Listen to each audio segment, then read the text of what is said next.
Success is not just about what you do, but how you show up. Your style speaks before you do. Style is confidence, and confidence drives success. From the boardroom to the runway, your presence matters. Welcome to Style to Success, where fashion meets ambition. Your journey to success starts with confidence. This is Style to Success, only on the Achievement Channel. Follow us at Achievement Channel for more style and success insights. Hello and welcome to Style to Success on the Achievement Channel, Nigeria's first and only 100% motivational TV station, broadcasting from the School of Eloquence Studio right here in Ikoyi, Lagos, Nigeria. This program celebrates individuals who have turned their sense of style, creativity, and self-expression into a pathway to achievement. We explore how passion, presentation, and purpose come together to shape success stories across fashion, entertainment, and personal branding. I am your host, Ayodele Oluwole, and today's guest is a man whose energy lights up every room he steps into. He is known for his magnetic stage presence, creative versatility, and professional excellence in the entertainment industry. Joining me is Aribilola Oloyede, popularly known as Oye Harry, a dynamic entertainment personality, actor, presenter, MC, voiceover artist, and strategist. Oye is a passionate, resilient creative who thrives on teamwork, learning, and discipline. His purpose is simple yet powerful: to connect people through laughter, rhythm, and pure presence. Today, we'll be uncovering the story behind the mic, how he has turned creativity into a platform for influence, connection, and lasting impact. Stay tuned. This is Style to Success. Your journey to success starts with confidence. This is Style to Success, only on the Achievement Channel. So, Oye, you're welcome to Style to Success. Thank you. And it's so nice to have you around. I'm happy to be here. Same. I love what you're wearing. You look good. Like you look takeaway. You are not looking bad as well. Thank you so much, my brother. Your whole combination. Thank you so much. Thank you so much. Thank you so much. So what inspired your journey into the entertainment industry, and how did you discover your purpose behind the microphone? Okay.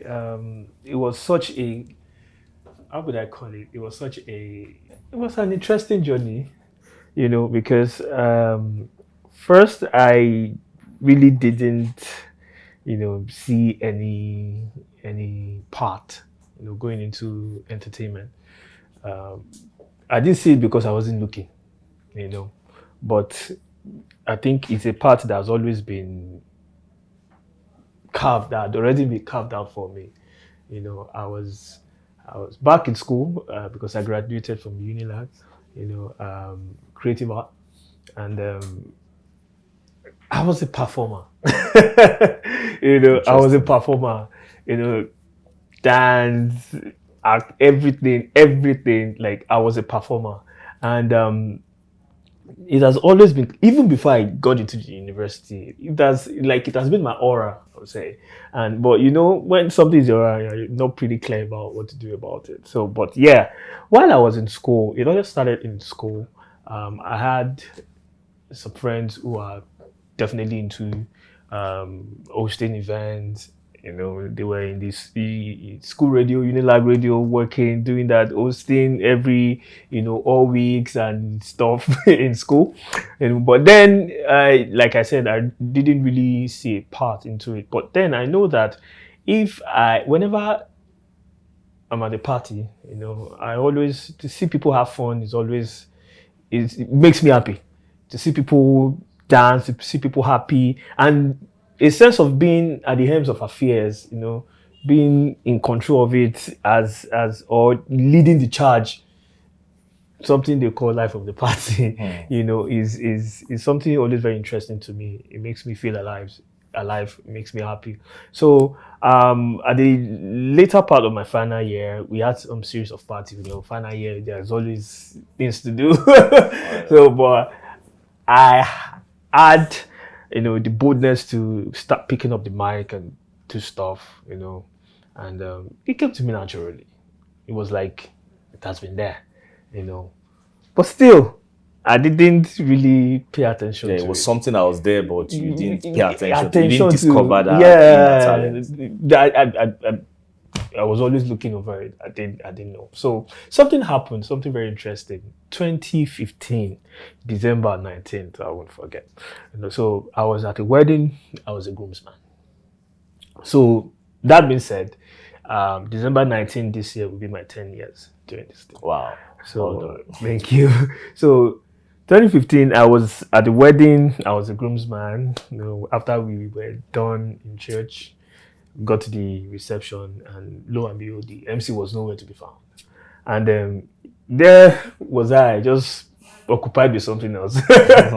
But then my friends started to call upon me like, guy, come and do this thing. Why? Because my best friend at that time was an MC. So while we left school, we were always going to every event together, name it, weddings, activations, whatever, corporate events, everything. So, while we go there, me and I always post on the grounds and everything. So, they felt like me moving with him should, in a way, rub off on me. And obviously, they know everything from creative art. So for creative art people, it's not always hard for you to be creative and do stuff like that. So they came to me and like, oh yeah, our MC is nowhere to be found. Come and do this, come and do this. I said, hold up, wait a minute, And then they kept pestering. I wanted to run away from it, but something just said, do it. Maybe you have been going all around with your friend now, and this is a piece of cake. Bro, I just said, okay, no problem. I just took the mic and I started. Bro, it was not a piece of cake because this event I'm talking is a wedding. In fact, like let me just say minimum of 500 guests. Wow. It was a full-blown Yoruba wedding. Like I was given a baptism of fire. I was thrown into it, wow. Without no experience of, if you want to, as an MC, if you want to, start up your career, you like start with the smaller crowd, then you start building your confidence. Almost, there was no time for me to build my confidence. I was given a baptism of fire, so I just got there and I started to host. And funny enough, when you want to start a wedding, you probably just welcome the guest and then just go straight to calling probably the groom's parent or the bride's parent, But when I did my little introduction and it was about time to call the bride's parent, and they started signaling me that none of them are ready, that I should not call, I should just improvise and do something. Improvise what? I'm not a comedian. So it took me a little while before I start to get the, audience along. And at the end of the day, they got ready. I've gotten to the halfway to the wedding before the MC arrived. The guy didn't even recognize the fact that I held it down for him. He was just looking away from me. So that was how I started. And at the end of the day, it was as if as I continued in it, it just started to become clearer and clearer and clearer that this is what I was supposed to do. This is my purpose. When I have the mic in my hand, I feel alive. I feel, no matter the crowd, I won't say maybe because I'm skilled or I've taken time to be, I just really just got, because even that very day, which was my first day, when the MC came and I dropped the mic and I left, to my greater surprise, anybody that walked past me was like, MC, well done, MC, and then wow. And that was it. It was like, yeah. And every event since then till now that it's just shown that yes, it is what it is meant to do. So if I say what inspired, I would just say out of sheer, let's have fun. I'd like to just see people have fun, to just see people be happy. No dull moment at an event. It shouldn't be dull. So there's a whole lot of elements that have come together to create that particular atmosphere. You have your band, you have your food vendors, you have this, you have that. Event planners have brought everybody. But the main person keeping everybody together, in that place is the MC. Is the MC. So you have to have that particular grit. Humor, yes, but you have to have that thing to lock down the crowd. Not to lock them, because Nigerians, or let me say people have their attention span span is short. You know, can't.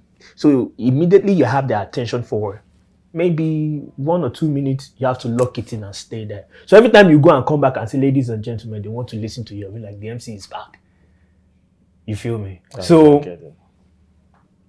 that's it, basically. So it has been a glorious journey. It's a good one. Like it's so interesting the way you discovered yourself, because there are a whole lot of people that discover themselves in it would just be like accidental kind of, and you would just pick up something and you wouldn't even realize that you can do this, because there are so many people that have talents inherent, inborn in them, but they have not discovered. A whole lot of people too have discovered, but they were not able to maximize it, utilize the talent, so put it to use. So it's a good one, and it's interesting to hear that. They cannot, so like what happened to me, they wouldn't, it's just right there in front of you, but you're not just saying it. Because something have to open your eyes to see it. You know, something have to, because even after that particular day, I will always go back to my friend like, this is what happened to me. But then I had this event down. Are you sure I can do this? Because I was now scared. Because, of course, I've been to different events with him. I was going and I never see myself holding the mic. But after that time, every event now becomes a learning ground for me. You know, because my eyes now is open to something else that was already in front of me. And I was saying it because, and my guy was telling me, you can do this because there are even some MCs that they are as boring as hell and they're still getting the job. What about you? That the thing is just there. So I just gave myself 1 or 2 years to just probably learn under him, and I started. Nice one, bro. Nice one. Well done. I took the learning process too, so there has to be a process. Yes, well done. Well done. Nice one. So this takes me to the next question, which would be how do you balance humor? You know, it's very important as an MC to have that high level sense of humor. So how do you balance humor and spontaneity, you know, with professionalism and structure while handling your events? Okay, it depends on, first you have to know the dynamics, the type of crowd you are facing. Trust me, there's a whole lot of crowd. There are different kind of people. So you need to, at first, get there. No, obviously you'll have gotten some information probably from the event planner, like, okay, this and this is what they want for the event. But as an MC, you have to, even delivering what the clients really want, you have to be very professional, you know, and make the event as interesting as it can get. You feel me? So to balance all of that, you need to understand the crowd you're facing. Some people, you get to some places, they don't want humor. Just come, be professional, do it, and go. Some people, they want Alibaba as their, or Basketmouth as their MC. They just want to be laughing and falling from the chair. To some, they just want to dance. So you understand your crowd, the demography that you're facing, right? It will help you to then bring out the type of humor, because not all MCs or not all MCs, event hosts naturally have that humor, but on the job you need to find a balance to it. So there will always be an opening where you need to chip in something funny or an humor. So when you are handling an event and then you see the kind of, if it's a blend of young audience, you know that maybe whatever you throw at them, they will take it and throw it back at you. So you have an audience that is responding to you. Maybe if you have an older audience, you know that, okay, let's play on their let's go back olden days on them. Let's see what they can remember from when they were young. And then you say, okay, let's go. What do you do? What rhymes do you remember in your primary school? There will always be that time but you have to recognize it. That is how you are professional with it. when that time comes, you have to recognize it. Drop it. Funny enough, it doesn't have to be too many lines. It has most time maybe just one word. It just opens briefly. Just drop it and continue, and then see that your program is being followed adequately as planned, and timing is key. So, and you are handling it because you are the MC, so you are the driver of the event. If you decide to leave some people to be there for 1 hour, they will be there. If you say it's 5 minutes and you are there 5 minutes, collect it, it shows that you are in control of that event. So first, the main thing is understanding your audience, understanding the demography, because it will help you. If it's children you are facing, energy, because it has happened. Some people, they want this kind of MC, they want. While I was being paid some certain particular amount some years in my life, an event that I was able to scale scale higher than my regular pay was a children's event, was a child's birthday, 6 years old. Wow. It paid me twice more than my charge in that particular year. So I don't get to do that great. Bro, it's children. All they want is to play. Games, energy. You just give the event what it needs. So that is how you balance humor, spontaneity, and professionalism in the whole structure. Humor in the part that when your time comes, the kind of humor to drop that will resonate with your audience. Not throwing something odd. In fact, if you throw something odd, you instantly feel it because your crowd will have to respond to it. So if they don't respond to it, you know that this one, you have said something of. So knowing when to drop it. Spontaneity is knowing the time has opened, recognizing the time, right? And the time might just be, you are just talking to someone and the person responds back to you. The response the person gave to you is what that would trigger that particular time. And then you recognize that this is where you need to drop it. And then it just goes and everybody just laughs. And funny thing is that it is good for you, the MC, and it is good for the audience because it makes the atmosphere calm. They can relate to you and you can relate to them. You can be yourself and you can handle the event proper. So if you see that you are trying to make the event in the audience or everywhere calm and you are throwing it and it's not entering, there will be tension because they will not pay attention to you. When you say ladies and gentlemen, everywhere will be noisy, especially when you are handling a Yoruba event. Ordinarily, they want to eat, they want to spray money, they want to dance. So why are you standing in front of me and tell me what to do? So you have to have a way. If you can't connect to them, you are going to have a rowdy wedding. This is not to get to all the Yoruba people. It's just that, for every ethnicity to tribe to there are dynamics to them. You get. But that's the power of we just mentioned spontaneity. So yes. that's what we're talking about now. Knowing your audience and knowing what would fit each audience. So and that way you are able to deliver what you feel that your audience will be very cool with, and that's a very good one. Exactly. It makes you that is what they call professional. Well done. And then sticking to what the maybe event planner will say or the client has asked you to do. Well done. And so talking about your strengths, because with what you have highlighted, you have mentioned some things that like your selling point basically, or your strength, what makes you unique in your craft. And one thing that I can see that you have mentioned all the while is connection, connecting with your audience, like creating that synergy, creating that chemistry, with your audience. So when you find yourself in events, how do you make your audience feel that authenticity in you? Okay, so for every MC out there, there's a trait of your personality in what you bring. There's a trait of your personality in what you bring. I know in particular MC is a great dancer. You cannot get him. He's my girl. and I love him so much.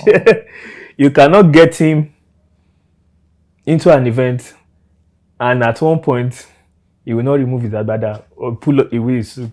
He will dance to the extent that you, the audience, you will be wondering that this MC is dancing.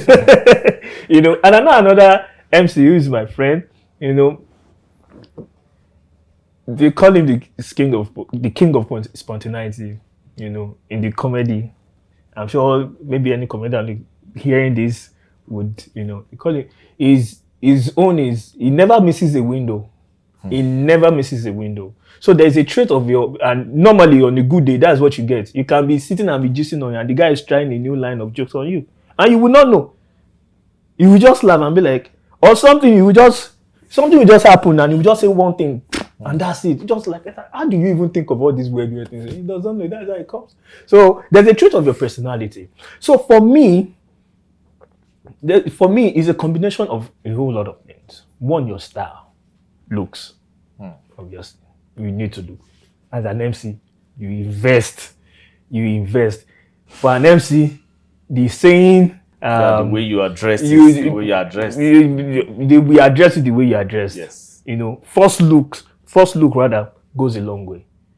So you have to invest. So it's a combination of my style, physically, the way I look, and then my ability to read the demography, to understand, to understand because you need to understand first, because if you don't understand, you can't connect to them. Because it's when you understand, when you see them, then you begin to align your thoughts and programming to fit into that particular demography or that particular audience you're facing. So the ability for you to be able to do that gives me an edge basically, because I'm talking about me here, gives me an edge to deliver what is necessary for that particular audience. And of course, humor. On a good day, if you sit down, I probably might not be funny to you. But when I'm on my mic, let me say I got trained well. I do not miss a window. I don't get to miss a window because, and of course, as an MC, you need to have your itinerary. You need to plan your event and something that works for you at every event. You know, probably a line that you know that once you drop it, it gets any demography. it gets them. So I have my itinerary. You know, works for me all the time. You know, so, and of course, my energy. The energy that I bring. Every MC they will tell you that they bring energy. My bros, we know people who get energy. We know people who don't get energy. But yes, I have my energy, and I can recognize the fact that this energy, I need to pass it on. You know, I need to pass it on. Plus, I have a hedge for me. I also hype. You know, so I also hype. I don't for my event basically.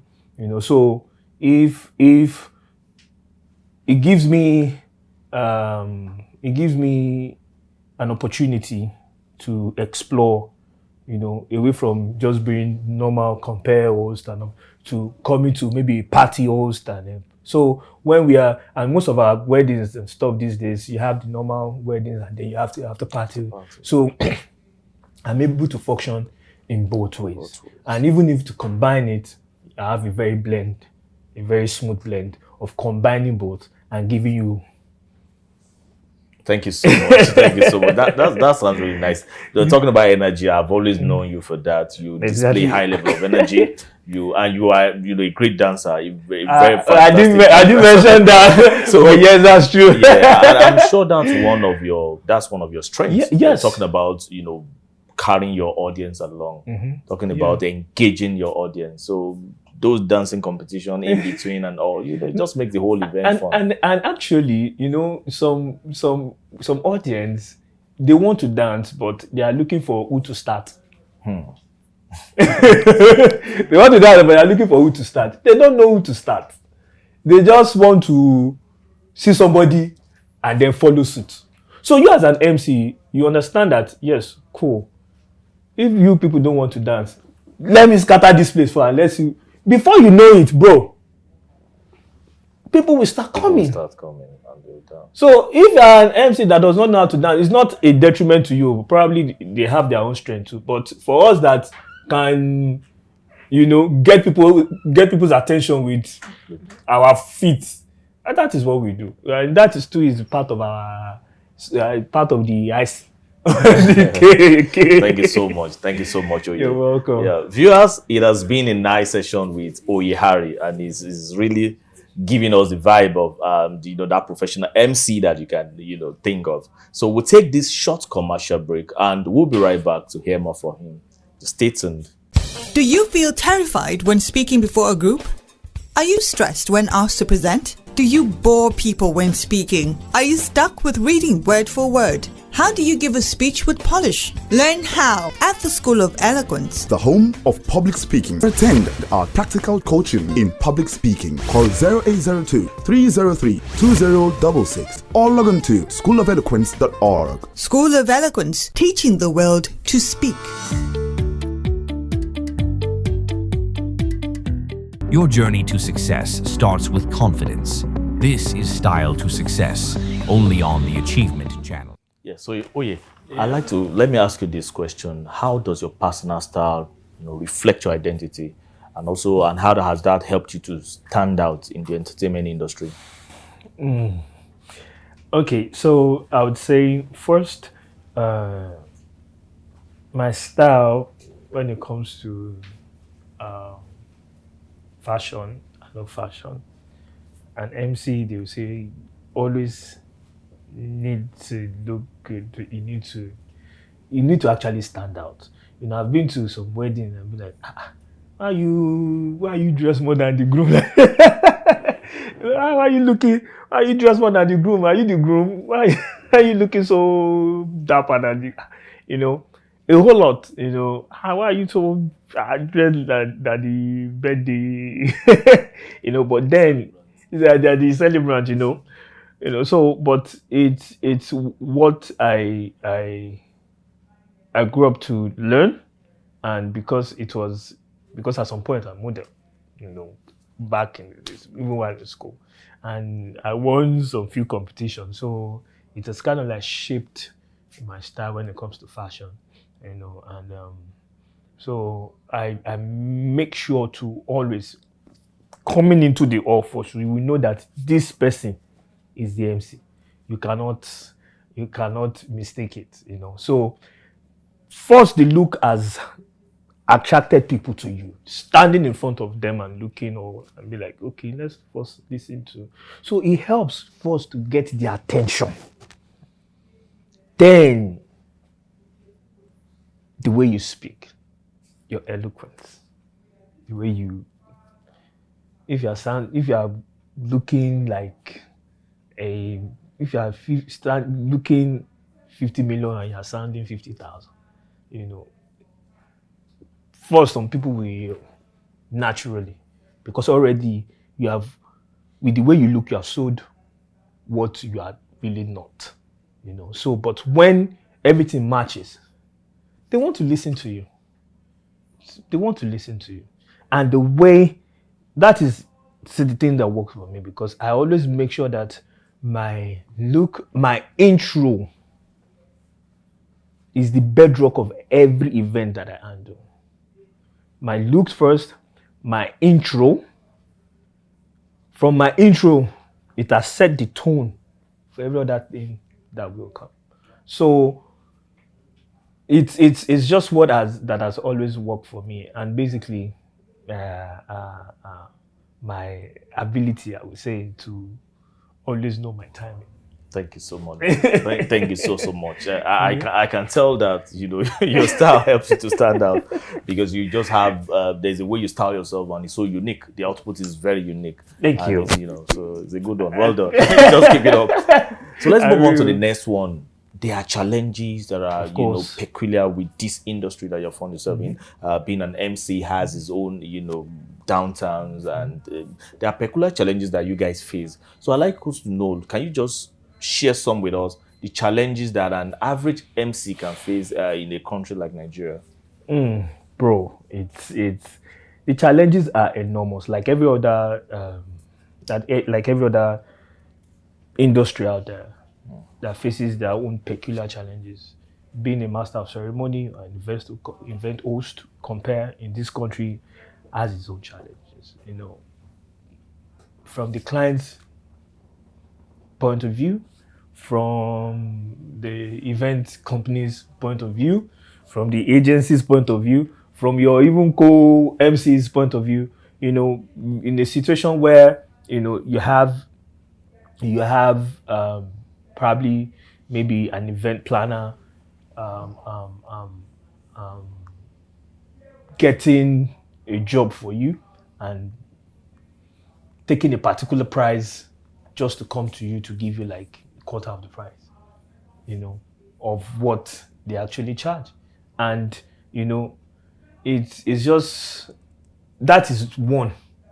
I don't really want to because it runs deep, you know, and then you cannot begin to unravel everything. But, you know, first is a saturated industry too as well, because some people will think it's easy, but it is not. Not everybody can stand and face an audience, you know. But the first things first is that if you have conquered that fear, then you think you can face an audience. What about carrying the audience along? You know, so it's saturated. Everybody believes that they can MC an event or compare. And you can, but you can't if you are not meant to. You know, so, but because we have a whole lot of people that should change, you know, because I always say it to every of my clients, if you want an MC of 1 million, you get them. If you want an MC of between the range of 500, 400,000, you get them. If you want an MC of 100,000, 50,000, you also get them, you know. But what you should not do, you should not bring an MC within, let's say, 500, 600 and come and start, you know, giving them 300 just because you know them, or just because you know if you tell them this, they would accept. Meanwhile, you've gone ahead to collect some substantial. So what you're trying to say is that pricing can be one of the challenges. Pricing, yes. And the pricing, what I'm saying now is different from pricing. Okay. The pricing in itself is you facing your client and tell them, okay, because let's say for example, you charge 500,000. You get a call, you tell them your price, and they be like, okay, I don't have 500,000. I have 400,000. I have 300,000. I have, you know, as an MC, you want to look at, okay, does it pay me to want to accept this amount? Does it not pay me to accept? You check it and then you accept it, because it is the range at which you play. But this that I'm not saying is, it is not nice, because when an MC gets tells you a particular amount, and then you beg and pay this particular amount as an event planner, it's because the MC is looking like, okay, I want to bring you closer. Probably they might not met before, you know, they just want to start working. Okay, I want to bring this person, I want to do it for you, maybe this first time, but this is not my original price, this is my original price, you know. But then because they have done it, you will not know, because the event planner has gone behind to maybe also for the job and then get it. But the thing is, pay the MCs what they truly worth, and don't make it an habit to always go get an exorbitant amount, and because it has already played out a lot of times where it has happened to me before. Okay. So I got to meet this particular event planner at an event which I hosted, you know, and the person loved it and be like, I have an event for you. I would like you to host it. I said, no problem. What is your price? I told her my price. Like, this is my price. And I said, this price is too plenty for me. Oh. This price, I said, okay, no worries. I checked my day, looked at my calendar and everything. I feel like, okay, it was one free date in my calendar. Like, let me just fill it up. You know, it won't be bad to have at least this particular amount. I was like, okay, for the first time, let me bring you in. This is not my particular amount though, but for the first time, I'm just doing it for you just to, you know, get a relationship started. You know, could you imagine that during the course, between that time to the day of the event, there was a particular day that this event planner called me. I was like, okay, I think the family of the bride was trying to make sure that the MC that she is bringing is capable and is up to the standard of the event and blah blah. They needed to see my Instagram and everything, and I sent it. And then she later called and be like, if they ask me how much she paid me, I should mention this particular amount. When she told me, my heart wanted to drop. So this is what you are getting compared to the amount you are paying me. My heart wanted to drop. Like literally, you're simply collecting like almost everything. You know, and I am innocent me, just trying to bring you, you know, and this is what you bring. And this is in our first experience, this is what you're doing. How do you expect me to trust you when you come back and be like, this client does not have money, they just want us to do it, I'm just doing it for them. I will not trust you now. You know? And let me quickly say this is to the event planners, MCs, and this I want to say this to MCs out there. You know, I don't know who makes it a standard practice for an MC to collect 2-3 events per day. And I feel it's just greed. And I feel that if you are truly paid what you required, there's no need of collecting 2 to 3 events per day. For Christ's sake, the industry is large enough, it's saturated enough. There's enough events to go around. So if you collect 3 events in one day, you've collected 2 extra events that 2 extra MCs are supposed to get. Okay. You know? And then you have the issue on your hands of trying to be there at the particular day, at the particular time. You are not omnipresent. So, and then they will now start sending this MC go and stand in for me, this MC go and stand in for me. At the end of the day, you will still pay those that you send to the event. You will still pay them well. So what's the point? Get one event, make your charge, stand on your ground, get it. Once you get it, stay with it. It's your integrity. That is what we are selling. Good one. Thank you so much. you basically highlighted most of the challenges that. In fact, that is you. Yeah, that is a good one. Yeah. So to wrap this up, I want to ask you, what advice have you for young creatives, you know, about turning their passion, their presence, and professionalism into success? I would say be involving, constantly evolve.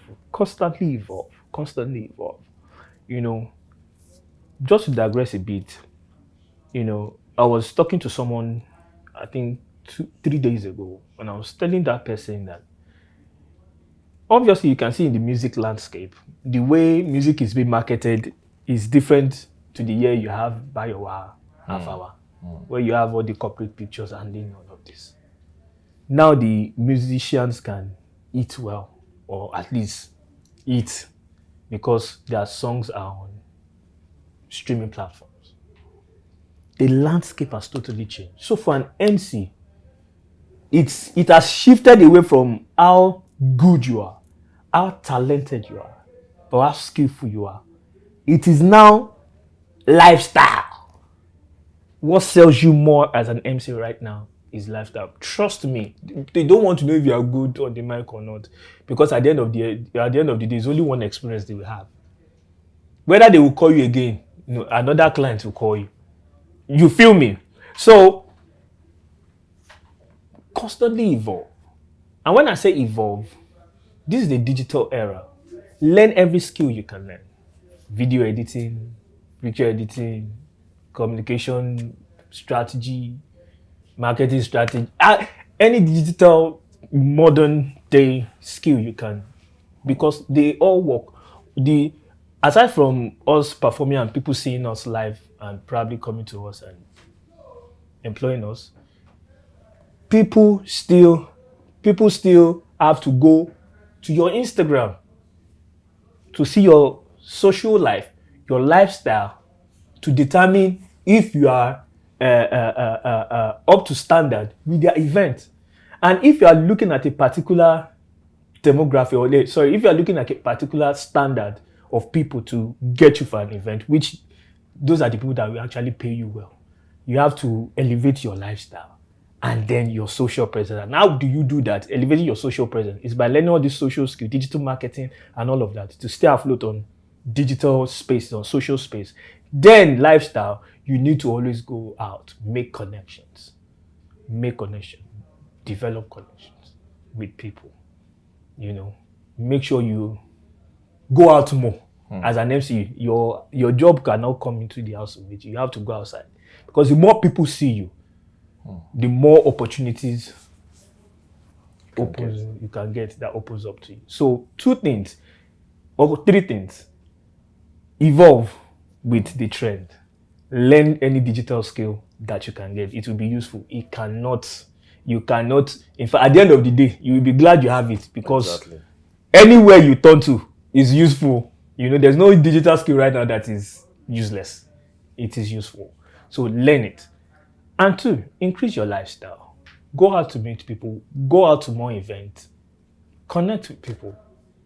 Basically, it's from the connections in fact, there are more jobs come from the connection you made than the event planners you're even running after.